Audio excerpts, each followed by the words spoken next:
घर की औरत पार्ट 2। मीना याद है ना आपको, जिसके ससुराल में ससुर और पति कैसे उसका और उसकी सास का अपमान किया करते थे।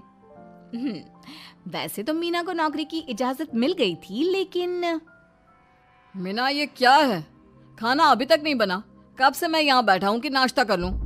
बस 2 मिनट, वो ऑफिस की एक ईमेल करनी है। तभी ससुर जी आ जाते हैं। मैंने कहता था, जिस दिन ये फीमेल ईमेल करने लगेगी घर नहीं चलने वाला। तभी सास हाथ में नाश्ते की प्लेट ले आती है। ये लो, सभी उपमा खाओ। गर्मा गर्म स्वादिष्ट उपमा देखकर वाह माँ जी, 2 मिनट में ये कमाल, क्या बात है। वो आता है ना रेडी टू ईट वाला पैकेट, वही बनाया है। स्वाद बता बहू कैसा है। कल तक जो बीवी पति के नाम से ही कांपती थी, बहू के आ जाने के बाद कैसे उड़ रही है, ये देखकर ससुर जी को आ जाता है गुस्सा।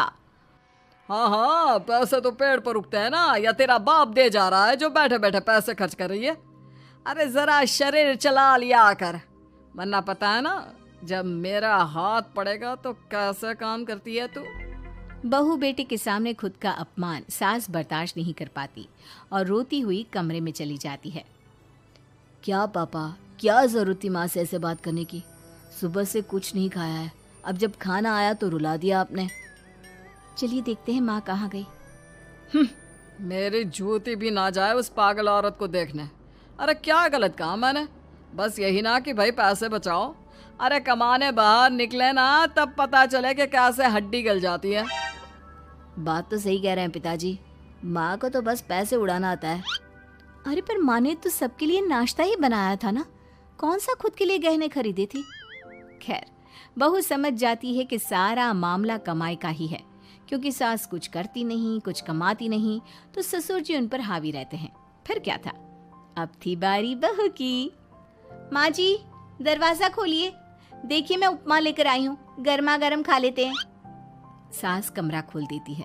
सामने खड़ी होती है बहू, हाथ में उपमा की प्लेट लेकर। बहू सास की सूजी आंख देखकर समझ जाती है कि मामला गड़बड़ है। वो बात पलटते हुए कहती है, माँ जी वो आपकी काली साड़ी पर काला ब्लाउज है ना, वो प्लीज मुझे दीजिए। मुझे कल ना काली साड़ी पहनी, लेकिन कोई ब्लाउज ही नहीं है। सास बहू की बात में अपना गम भूल जाती है।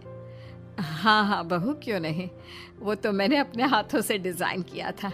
चल अभी निकाल कर देती हूँ तुझे। सास बहू को ब्लाउज निकाल कर दे देती है। फिर अगले रोज, माँ जी आज तो ऑफिस पे कमाल ही हो गया। पता है क्या, सारी सहेलियों ने घेर लिया, पूछ रही थी ब्लाउज कहाँ से खरीदा। मैंने भी बोल दिया मेरी सास ने सिलाया, वो भी खुद डिजाइन करके। ये तो वही बात हो गई कि झोला छाप डॉक्टर की दवाई काम कर गई। अरे बहू, ये तो बस ऐसे ही बना दिया था। लेकिन माँ जी आपको पता है, ये देखिए 2 लोगों ने तो मुझे कपड़ा भी दे दिया और नाम भी, सेम टू सेम डिजाइन का ब्लाउज बना दो, और बदले में ये 2000 रुपए। हाथ में 2000 देखकर सास की तो आंखें फटी की फटी रह जाती है। अरे बहू, ये तो कमाल ही कर दिया। ये काम तो मैं कल तेरे ऑफिस जाने से पहले ही खत्म कर दूंगी। सच्ची माँ जी, कैसे इतनी जल्दी? अरे बहू, वो बस नाप है ना, उसी के आकार का काट काट कर डिजाइन ही तो देना है। ये तो मेरे बाएं हाथ का खेल है। अगले रोज बहू ऑफिस जाती है और फिर शाम को 2 ब्लाउज ले आती है।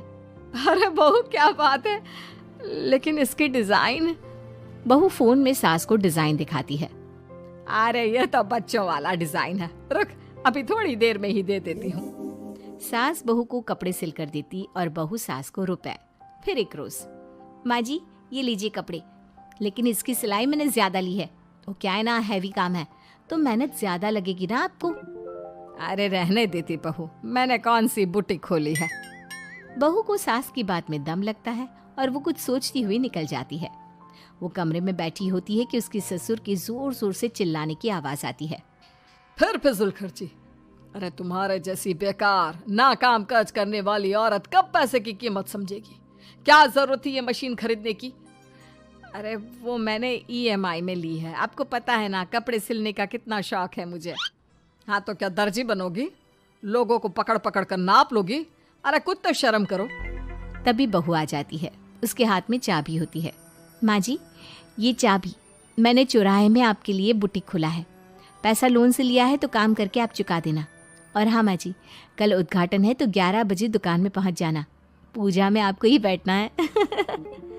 ये सुनकर ससुर जी आग बुबला हो जाते हैं। कहीं नहीं जाएगी ये, इस घर की औरतें बाहर नहीं निकलती। तू तो इंजीनियर है इसलिए तुझे इजाजत दे दी, लेकिन ये तेरी सास 4 अक्षर नहीं आते इसको।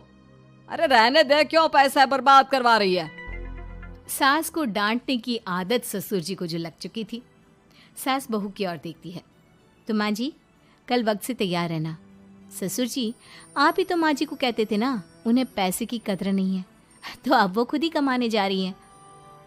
अरे और क्या पापा, देखिए मीना ने कितना अच्छा बुटीक खुला है माँ के लिए। अरे रहने दो, ये कुछ नहीं कर पाएगी, गंवार कही की। ससुर की रजामंदी ना होने के बाद भी सास काम करती है, लेकिन ससुर भी ससुर होता है। एक रोज सास देर से घर आती है। कहाँ घूम रही थी? या कोई वक्त है घर आने का? घर का ठेका क्या आप मर्द लेंगे? अब लगोगी रसोई में, क्योंकि तुम्हारी बहू रानी भी नहीं आई अभी तक। पापा आज बाहर से ही मंगवा लेते हैं। आज बहुत ज़्यादा काम था, किसी की शादी का पूरा कपड़ा सिलना था। कल उन लोगों की ट्रेन थी, खुद बैठ कर काम करवा कर गए हैं। बहू ये पैसे हैं आज के गल्ले के, ज़रा संभाल ले। ससुर देख रहा होता है कि कैसे कल तक जिस औरत को वो बुरा भला कहकर डरा कर रखता था, वो आज उससे ज़्यादा कमा रही है। देखते हैं कितना दिन कमाती है। ससुर अब रोज़ कोई ना कोई ऐसा काम करता जिससे सास का काम बंद हो जाए। फिर एक दिन, हे भगवान 10 बज गया, बुटीक खोलने का वक्त हो गया है, लेकिन ये मेरी साड़ी, इस पर ये क्या गिर गया? पता नहीं किसने क्या डाल दिया, अब क्या करूं? सास दोबारा अलमारी से दूसरी साड़ी निकालती है, फिर उसे प्रेस करती है और किसी तरह बुटीक पहुंचती है जहां पहले से ही कस्टमर खड़े होते हैं। अरे क्या हो गया? लगता है काम चल गया तो मैडम के भाव बढ़ गए। पता है इस धूप में पिछले आधे घंटे से खड़े हैं, पता होता तो वो बगल वाली शॉप में ही दे देते। अरे माफ़ करिएगा, वो क्या हुआ ना, तैयार होकर निकल ही रही थी कि साड़ी में सॉस गिर गया। दोबारा साड़ी चेंज की तो आप आई। ठीक है, लेकिन अब आ गई है तो ज़रा जल्दी से कपड़े दे दो, हमें जाना है। सास को कस्टमर की बात बुरी लगती है, लेकिन क्या करती, वो जल्दी से सभी को सारा सामान देकर विदा करती है। सारा दिन काम करती है। वो निकल ही रही थी कि एक कस्टमर आती है। जी वो मेरी साड़ी है ना शादी की, उसका लहंगा बनवाना है। हाँ क्यों नहीं, बनवा लो। शादी की साड़ी के साथ इमोशंस जुड़े होते हैं। बिल्कुल सही बोला आपने, परसों मेरी शादी की सालगिरह है तो ज़रा बना देना। अरे नहीं, इतनी जल्दी कहाँ तैयार होता है शादी का लहंगा, कम से कम 4 दिन तो। देखिए आप 2 दिनों में जितना कमाती है ना, वो मैं आपको 1 दिन में दे दूंगी। बस मेरी ये शादी की साड़ी का लहंगा बना दीजिए। सास को भी अब पैसे की लालच आ जाती है। वो सोचती है कि वैसे भी कोई अर्जेंट काम नहीं है तो वो मैनेज कर लेगी। अब ठीक है, नाप दे दीजिए। औरत नाप देकर वहाँ से चली जाती है। सास सोचती है कि घर जाकर रात में काम करेगी। ये सोचकर वो उस औरत की शादी की साड़ी घर ले आती है। वाह, अब काम घर पर भी ले आ रही हो। हाँ, लेकिन घबराइए नहीं, घर के काम में कोई असर नहीं होगा। सास घर का काम करती है, बहू के साथ खाना बनाती है, खिलाती है, और फिर क्या बात है सासू माँ, बड़ी जल्दी जल्दी काम कर रही हैं आज। सास बहू को सारी बात बताती है। क्यों माँ जी, इतनी भी क्या मेहनत करना? अरे बात सिर्फ पैसे की नहीं है, बल्कि उस बेचारी औरत की इमोशंस की भी थी। ये उसकी शादी की साड़ी है ना। ससुर पास खड़ा सब सुन रहा था। अब देखो, बहुत काम करने का शौक है ना, कैसे भरे बाजार तुम्हारी दुकान खुद तुम बंद करोगी। जब सास पूरी रात काम करके सुबह लेटती है, मौका देखकर ससुर कैंची से साड़ी को काट देता है। अगली सुबह, चलो कल आधा लहंगा सिला था, आज पूरा करके शाम को ही उसे उसका लहंगा सौंप दूंगी। लेकिन ये क्या, सास जैसे ही लहंगा उठाती है, लहंगा तो फटा होता है। वहीं ससुर छुपकर सास को देख रहा था। हाय रे, ये किसने किया? ससुर छुपकर हंस रहा था। बहू देख लेती है और ससुर के पास जाती है। पिताजी, आपसे ऐसी छोटी हरकत की उम्मीद नहीं थी। आप खुद ही दुकान बंद करेगी। ससुर वहां से चला जाता है। सास भी वहाँ आ जाती है। वो समझ जाती है कि उसके पति ने ही साड़ी पर कैंची चलाई है। लेकिन फिर शाम को, जी वो मेरा लहंगा तैयार हो गया? हाँ जी, मैं तो कहती हूँ कि आप एक बार लहंगा पहन कर भी देख ले। औरत लहंगा पहन कर आती है और खूब खुश हो जाती है। अरे ये लहंगा है ना अंकल जी कमाल का, आंटी जी ने बनाया है, बिल्कुल लेटेस्ट डिज़ाइन। औरत सास को ढेर सारे पैसे देकर चली जाती है। लेकिन मैंने तो ये औरतों का फैशन है, कहीं से सिल दो या कहीं से काट दो, फैशन ही होता है। चलिए शाम का खाना मेरी तरफ से, आज आपका जन्मदिन है ना, रिटर्न गिफ्ट तो बनता ही है।